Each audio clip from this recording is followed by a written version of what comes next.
Hello everyone. Today I wanted to do a video on the recent announcement by Maxime Bernier in which he stated that he essentially quit the Conservative Party and in the next year he's going to work towards building a new political party to run in the next general election, which possibly, and in my opinion we'll discuss it a bit more, most likely split the Conservative Party and all but pretty much guarantee Trudeau another 4 years as Prime Minister. How did this come about? So Maxine's explanation, we'll go into it in a little bit more detail, but essentially he's basically saying that the Conservative Party has lost its ways. They do not stand for conservative principles, whatever they are. I don't even know what being a conservative is anymore. It just sounds like a catchphrase that's meaningless. But anyway, that they don't have any principles and that he's essentially sick and tired of it. And so he's going to give Canadians another option. And we'll also, so two broad points we're going to look at. First of all, we're going to examine what this means for Canadian politics. And then at the end, we're going to examine what this means for Libertarians and the Libertarian Party of Canada overall. So, to start off this whole thing, let's really start off from where all the trouble began, which was the leadership for the Conservative Party. So, just right off the bat, I will say that I agree with Maxime Bernier. I share his opinion of Scheer. Even before this whole hoopla, I honestly don't know who Scheer was during the Conservative leadership. I looked at him for all of 2 seconds and his resume, looked pretty thin to me. Speaker of the House, whatever that means. I don't know. So people say that's an honorable position, but I don't know. Well, what are you doing? You speak. No, you speak. That was unparliamentary. I don't know. It seems like a all but useless position to me, but I guess that's something to put on your resume. I don't know. So whatever. Anyway, in terms of policy, just basic social conservative, status quo politician, red Tories. Yeah, I'll throw some catchphrases about lower taxes, lower spending, But at the end of the day, it doesn't really put any program on the chopping block. Doesn't really propose any substantiated policy. So I don't really have a good opinion of the guy. Seems like a status quo politician. So how did the leadership fan out? Well, in my opinion, Scheer's position was extremely weak coming out of it because, number one, I think he won on the 12th or 13th round, which means that way more people voted for Maxime Bernier to be leader than they did for Andrew Scheer, right? So that over there already is a pretty big blow. Number two, everybody now knows that you had to sell, you basically, use your team to sell memberships at the very last second to all these dairy farmers who you promised you would maintain supply management for them, which of course basically benefits farmers at the expense of every other Canadian by raising the price of dairy, milk, chicken, and whatnot above market value. So basically, supply management is a price-fixing cartel. It benefits the few at the expense of the many. And Andrew Scheer promised these farmers that he was not going to touch their system, their privileged system, and essentially he garnered their vote. And so he, at the last second, the numbers were astounding how many of these people bought memberships just to vote against Maxime Bernier. So everybody now knows that that's how Andrew Scheer won those votes. And then on top of that, I don't really know anything about this. But going on Twitter and on forums, a lot of people actually believe that there was something fishy going on with the vote count. And so actually there was never a vote count retaken despite some discrepancies. All the ballots were destroyed, so there was never a vote recount despite it being so close. So a lot of people actually believe that Andrew Scheer actually is the beneficiary of voter fraud too. So these 3 points severely undermine your credibility coming out of this leadership convention. So in my opinion, already Andrew Scheer fails a key test of leadership in that he doesn't seem to realize this. If you have a weak position like this, you have to work hard to rectify it. Maxime Bernier represents a significant challenge to you. And I mean, you have to suck up your pride and essentially seduce this guy. I mean, if you're smart, that's what you would do because he represents such a block of your party. I mean, you could easily argue that Maxime Bernier should have been the legitimate leader, so you have to fix that somehow. But instead, he didn't. Obviously, he didn't win Maxime Bernier over. So, what you should have realized then is that, okay, I have to do something to protect myself in case this guy does start making noise or wants to split the party or whatnot. I have to cede to him some policy issues so that I can point to those and take the legs out from under him, right? So maybe obviously not supply management because he would look like a total flip-flopper if he did that. But corporate welfare. Maxime Bernier harped about the need to get corporate welfare out of Canada, and I don't know how many billions that is in Canada is given out every year. But I think everybody can get behind that, right? But for some reason, Scheer didn't do it. So now he has nothing to point to. I mean, let's not mince words here. This move by Maxime Bernier caught Andrew Scheer completely by surprise. He had no idea it was coming. I mean, that alone speaks volumes. Okay, you should almost be speaking to Maxime Bernier on a daily basis. You should try and make him your friend. Instead, it seems like you didn't do any of that, and so this move completely caught you off guard. So that already right there should tell you a lot about Andrew Scheer's leadership and his judgment right there, that he didn't see this move coming, he didn't plan for it, and now he's completely caught off guard from it. So now let's move on to Maxime's accusations. Basically, Maxime's accusations is that the Conservative Party stands for nothing. And I think this is best displayed by obviously the conference that Maxime did, and then right after Andrew Scheer did one too, where he talked about Maxime Bernier leaving the party, and in that press conference he proved exactly why Maxime Bernier is right.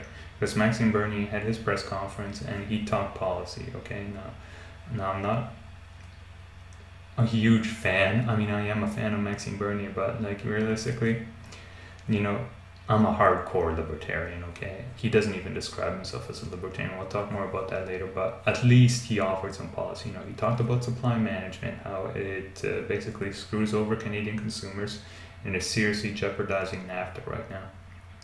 He talked about the equalization formula. Now, you go to any conservative policy conference and whatnot, everybody basically knows that equalization is incredibly broken in Canada, and yet for some reason conservative politicians never do anything about it.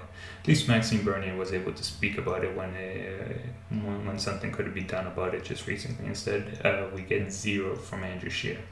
Then there's all this hoopla about the recent tweets from Maxime Bernier. Now, I don't really support his tweets overall, but I think what Maxime Bernier wants to do is have a discussion about Canadian values and whatnot, and how new immigrants coming into the country affect those and whatnot. Like, to tell you the truth, like, I mean, this is a difficult conversation to have, but I think it's an important one to have because, but right now, basically, anytime somebody tries to bring this up, so you're immediately called a xenophobe, a racist, or whatnot.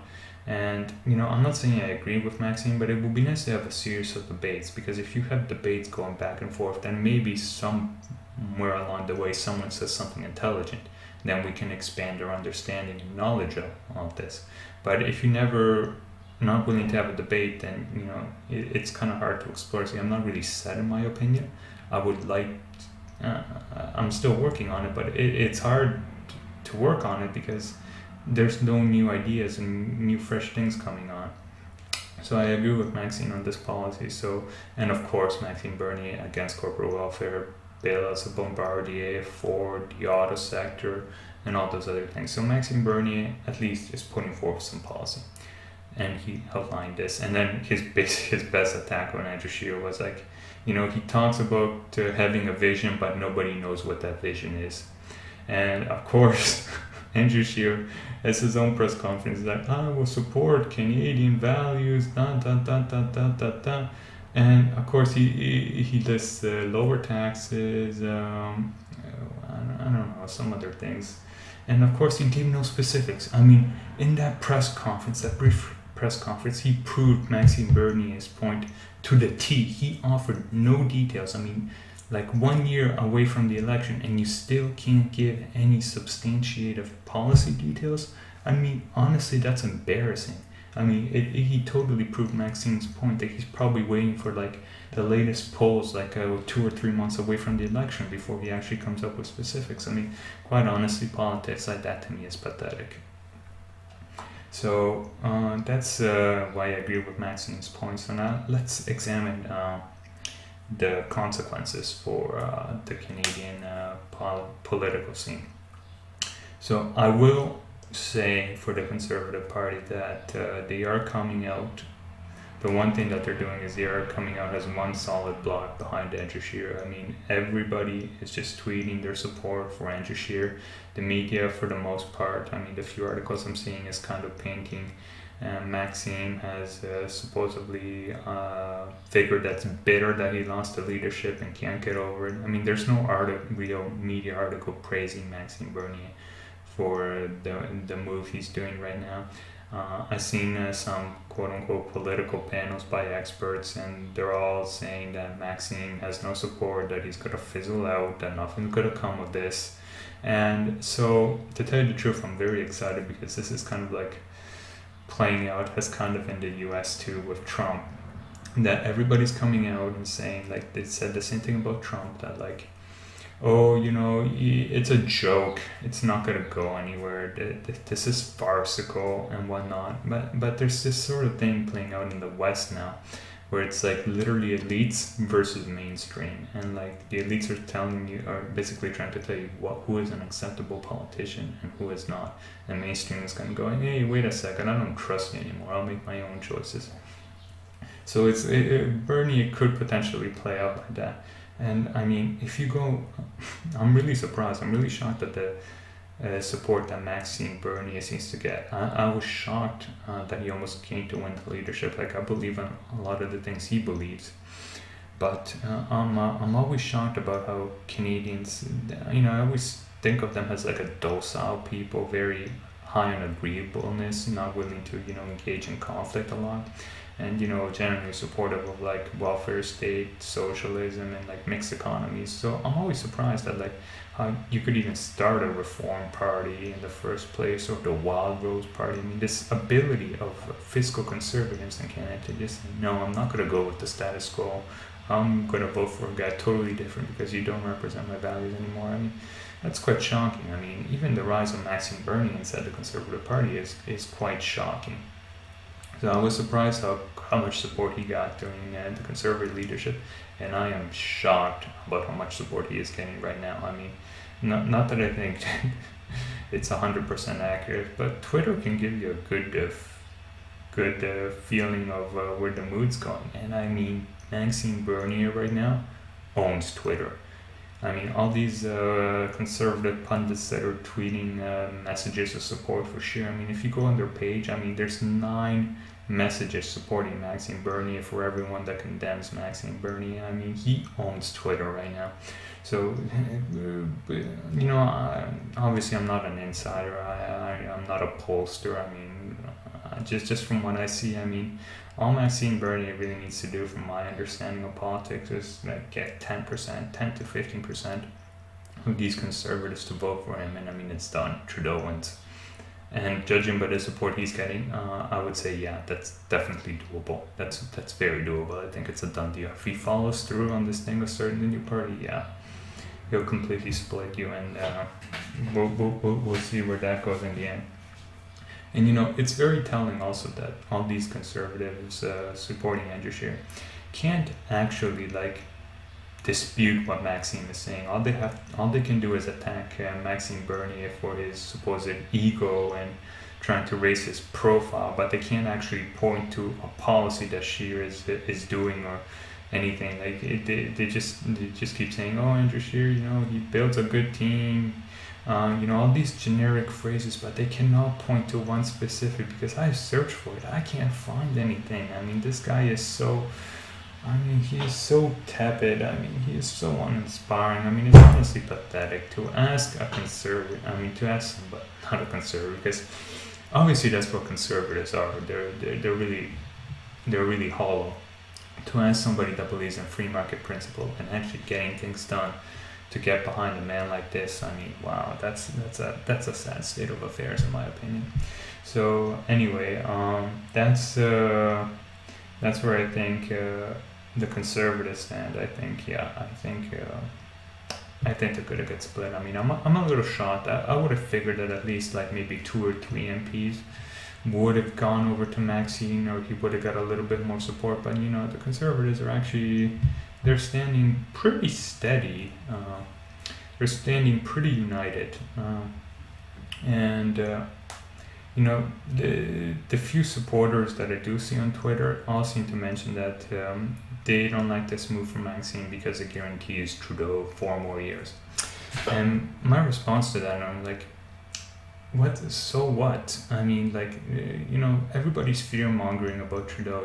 Like, if we realistically we look at Canada, Canada is one of the most politically stable countries on the planet, perhaps the most one. I mean, yes, I mean, you have Trudeau now as a PM, but has the work. I mean, he's almost had 4 years already. If he gets another 4 years, is Canada really gonna be destroyed? Is it not gonna be around in 4 more years? I mean, the one thing that I really don't like by Justin is that he's obviously, he's blown the lid off spending, and when you spend as much money as he does, obviously there's no doubt that corruption is going to follow. So he's siphoning this money out to all his liberal friends and his preferential causes and whatnot. But 4 more years, 8 more years, I mean, Canada's still going to be around. It's not like it's game over. I mean, I just don't see the evidence to say that Canada is going to reach some kind of fundamental shifting point that there's no turning back from. I mean, yes, there are trends to worry about. Wages are stagnating from what I understand. The size of government is growing. Unfunded liabilities are growing ever harder.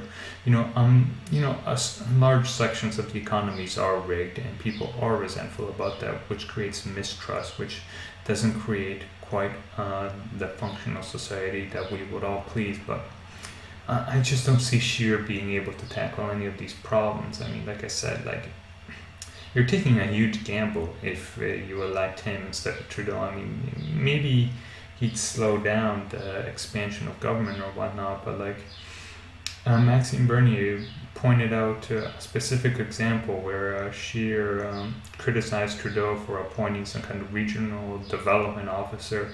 And so Scheer's idea was, hey, instead of having one, why don't we create 4? One for Atlantic Canada, one for Ontario, and one for the West, and whatnot. I mean, it just seems like a stupid idea. Why do we have regional development officers? Why is federal money used to, why is money taken from certain parts of Canada and siphoned off to other parts of Canada?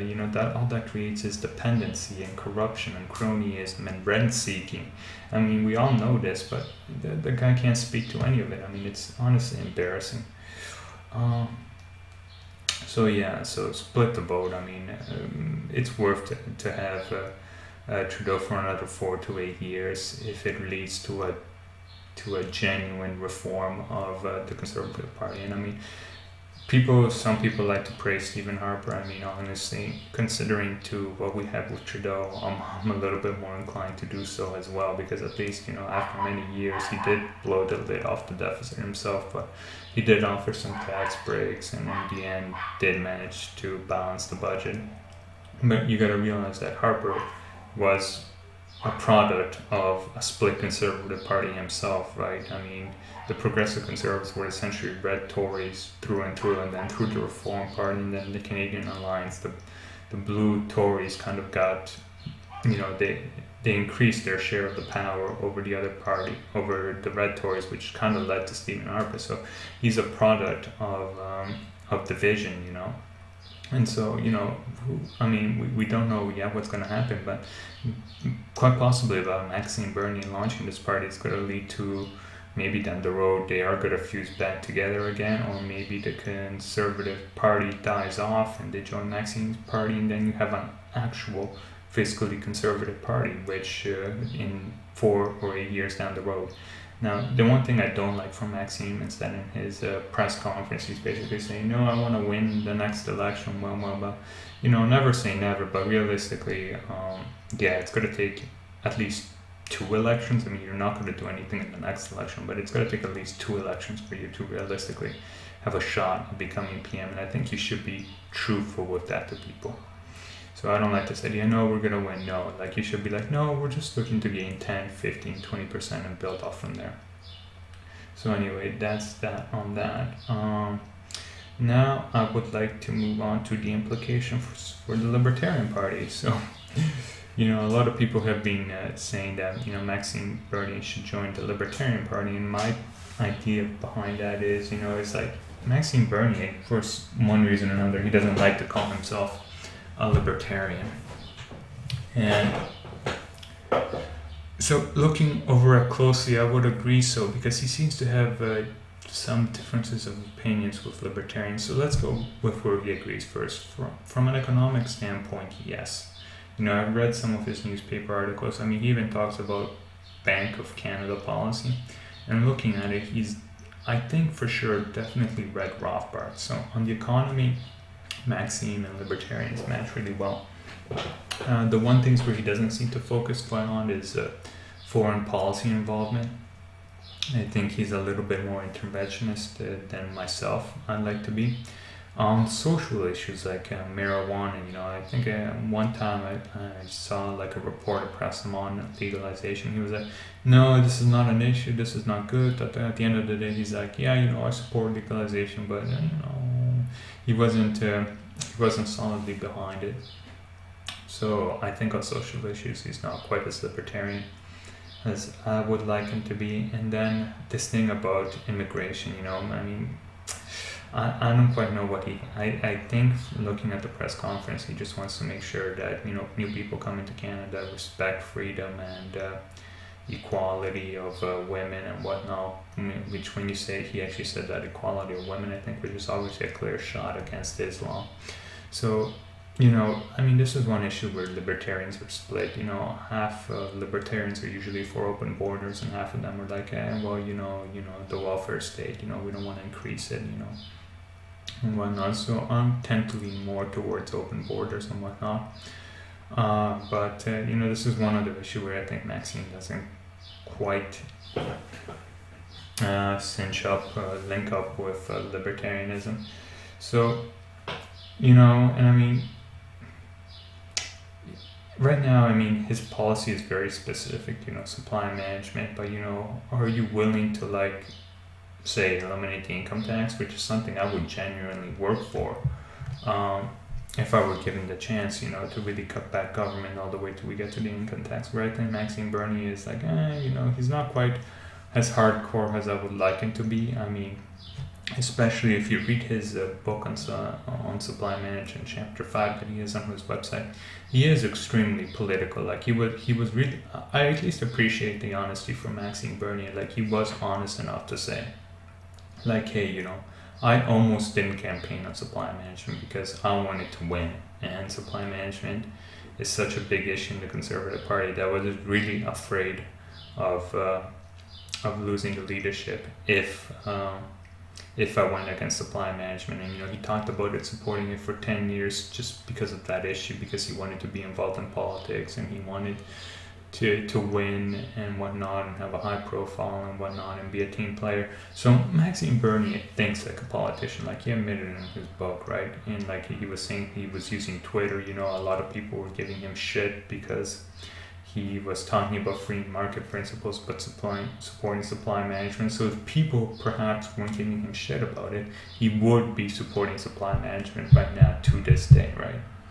So, he is political in that sense, where I don't really care about, I care about winning. It would be nice to win elections, but to me, taking a principle stand is way more fundamental. And I always said libertarians should judge their success not by winning elections, but by seeing how they can affect change in the current political party. So you could say we're being successful. You could say that if it wasn't for libertarians working as they do now to spread the message of liberty, then someone like Maxime Bernier could have never achieved what he's been able to achieve right now. You could say he is a symptom of the work the libertarians have been putting in the last little while. So yeah, that is that. So I do like Maxime. I think he is way better than the current political system we have right now, but I'm just saying we could still do better than what he's proposing. But he's a step in the right, he's a solid step, like not even just like a little step, he's a solid step in the right direction at the very least. And Tim Moen, the leader of the Libertarian Party, I'm gonna link his video below, just made a really good video talking about if he was gonna join his political party, and I pretty much agree with everything he said, saying that the Libertarian Party, I think, does good work, and it should always stick around to offer people a solid choice. And the fact that I like about the Libertarian Party is that it's got a good intellectual backing. Like Walter Block worked a lot with the party in the early beginnings, and if you go way back, like it's got a solid intellectual underpinning. So like the principles, like no matter what election it is, like you can pretty much copy and paste the previous policy platform every year, and not really change it, because your principles don't change over election cycles, right? So that's what I really like about that party, and I think it should definitely not merge with Maxime's new political party, just for that reason, just because it always it's a good place for people who are intellectually consistent to go and gather and talk policy and whatnot, and the state of Canada and free market and whatnot.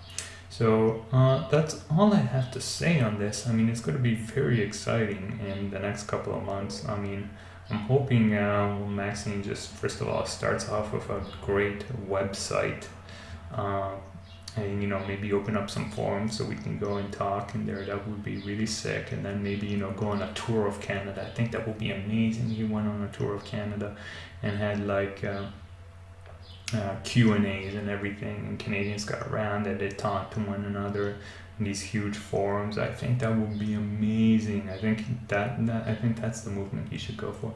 So anyway, that's all I have for now, and I'll catch you guys later.